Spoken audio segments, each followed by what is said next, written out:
I am British and I'm Anglican, and I am not with you who are French and you are Catholic.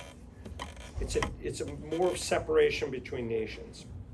All right, great. Any questions about that? Really important in a motivating sense. I am flying today. Everyone check with a neighbor. Go, check with a neighbor. Who's that for? For the Discord. Okay. I like to swear and do things that aren't supposed to be It's on okay. there. No one's gonna see it, except for all of us. Yeah. All right. Any major question? All right. Here we go. So look, it is better in color. This is better in color, no doubt. Hopefully you get it. I added things you guys mentioned. Oh, you can't even see the other part, can you? I don't know how to, I guess if I did that. Oh, it's gone. I guess I could do this, right? So you have the Republicans, which unite all these sort of non-pro-slavery groups. Non-pro-slavery. Some are free soilers, right? And then you have the Democrats over here. Civil War. Democrats are pro-business, less government. And it's sort of a mess. Populists come in, really important to focus on. Progressive politics. Now, those are a mix of political parties, right? The first two are Democrats. The first two are Republicans, you're right, and Wilson is a Democrat. I added that. That's not on your chart. I added the political parties. Now we sort of get to modern times. The Republicans, less regulation, followed by the Democrats, who are bigger government, more taxes, more services. Government solves problems instead of individuals, and we are now set up for modern times. The big switch. This sort of just says that both parties have grabbed onto theirs. Now, Republicans got theirs first, but you needed the Democrats to get theirs to understand the difference. Yeah. All right. Great. Reagan and Bush. Okay. So I have one other thing that I think might be helpful to do today, and I'm going to look at it real quick. Changes in U.S. government over time. I think you'll want notes on it. It's up to you. But I'm seeing a lot of kids zoned out or in different lands. Don't be in different lands. This is the time to pick this stuff up. You think you know it, but I bet you there's stuff going on the board that you don't remember. So we couldn't have done this the whole year. Changes in federal government over time. Kelly, lock the door. Just kidding. That's symbolic. Dakotson's going to run over. If I was to generalize, and I'll need Chow on this too, because I could screw it up. Generally speaking, the U.S. government has gotten more involved and bigger over time.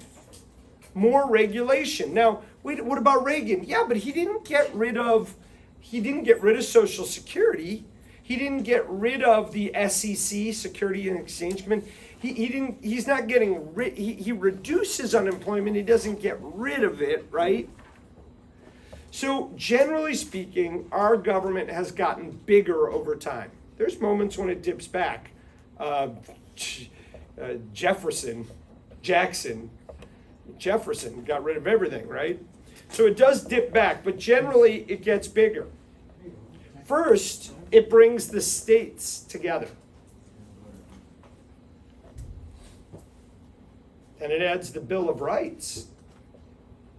Now I don't know if we're giving the government credit on the Bill of Rights, but at least it's rights that you have against the government that are guaranteed by the government.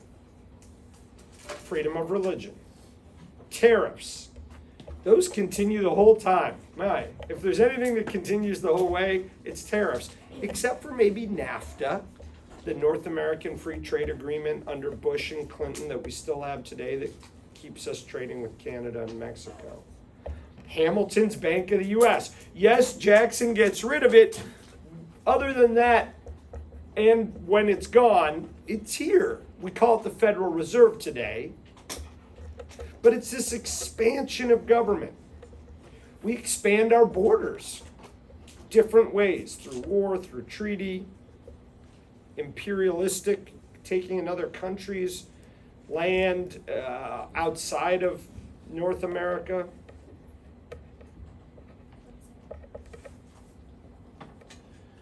And then the federal government gets really into protecting individual rights. And the funny thing is, well, you could say, well, they already did that with the Bill of Rights, sort of. But this is against, the Bill of Rights is protecting individual rights from the federal government. The Reconstruction Amendments, you might want to add this, is protecting individual rights, yeah, from the federal government, really from the state governments, right?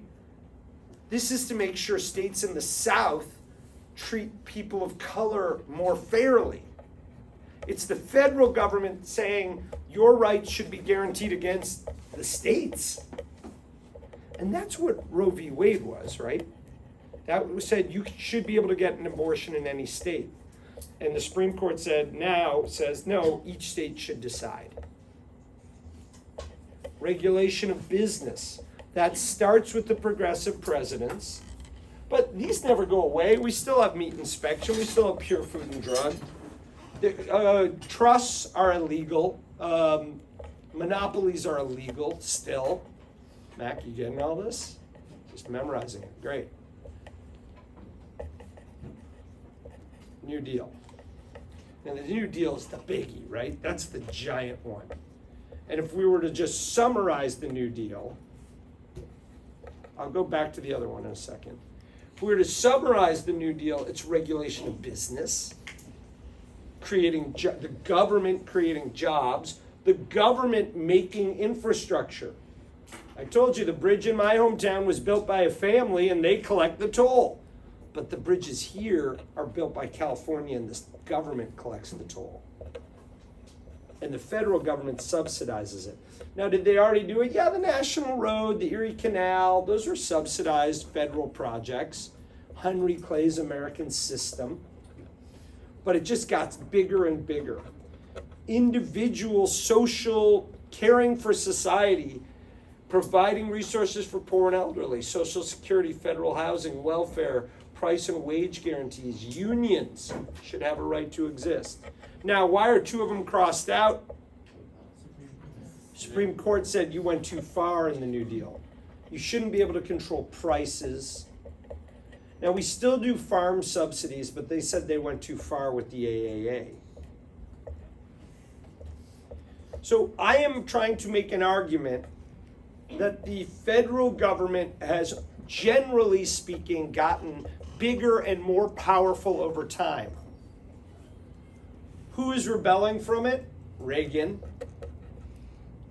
Trump.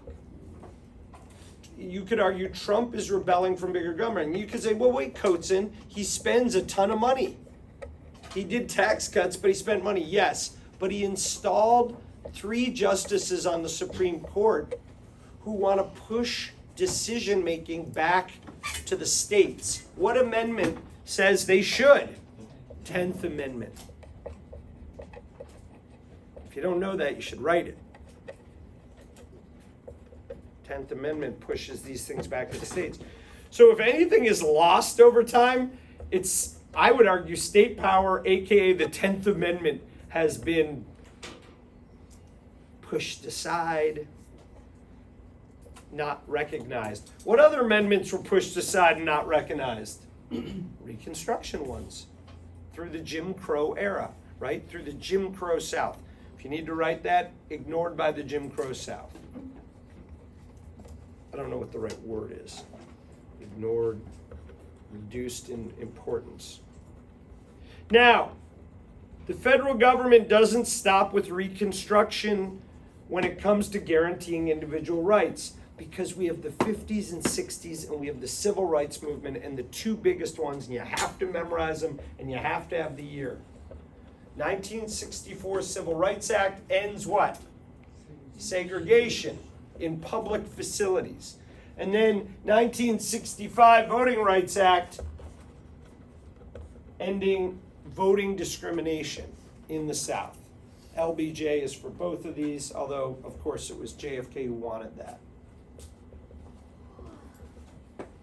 What about for disabled people? The ADA under who? George Bush Sr.? Help! Clark! I think it's George Bush Sr. All right. Medicare and Medicaid, that's a big change. That's not, Obamacare is an added, it's not universal health care, right? We don't have that. But that helps. Medicare, old people. Medicaid, poor people.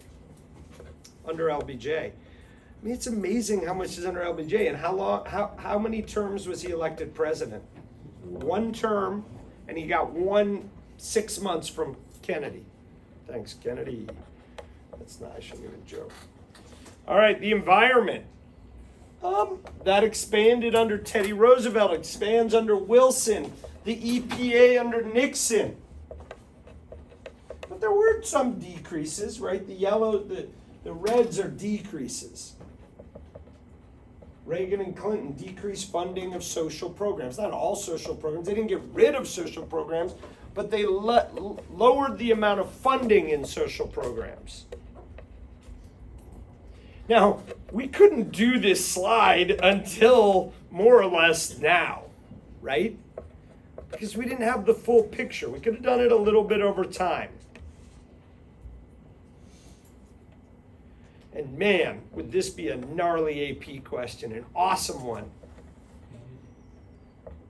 Was the federal government more of a continuity, or did it change, you know? And we're going to argue change, but hang on, don't go anywhere, because I want to give you the continuity. Can you come up with the continuity? Turn to a neighbor, give me one continuity in the federal government, go! Maybe two.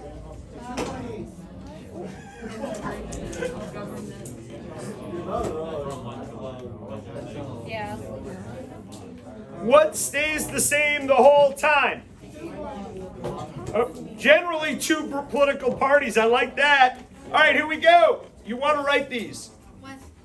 What? Power over the state government, right? The federal government is always pushing over the states until Roe v. Wade's overturned now. Nullification crisis, the Civil War, Roe v. Wade. We are in charge. The bank, what was the Maryland versus McCullough?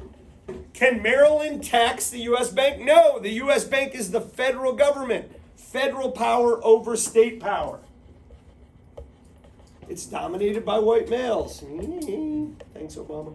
All right, kept 3 branches of government. Despite Watergate. So the point is, Nixon sort of cheated, and he's like, you can't fuck with me, I'm the president. And they're like, sorry, you're just the president. We still have a Supreme Court and Congress, and it works, and it's still there. I mean, that's a stretch, but I like it. In charge of the military. Kept tariffs, supporting U.S. manufacturing. They go up and down the whole time, but no one ever gets rid of them. NAFTA gets rid of a number of them for North America, but we still have them for Japan and Asia. Have a great life! Isaac, where are you going?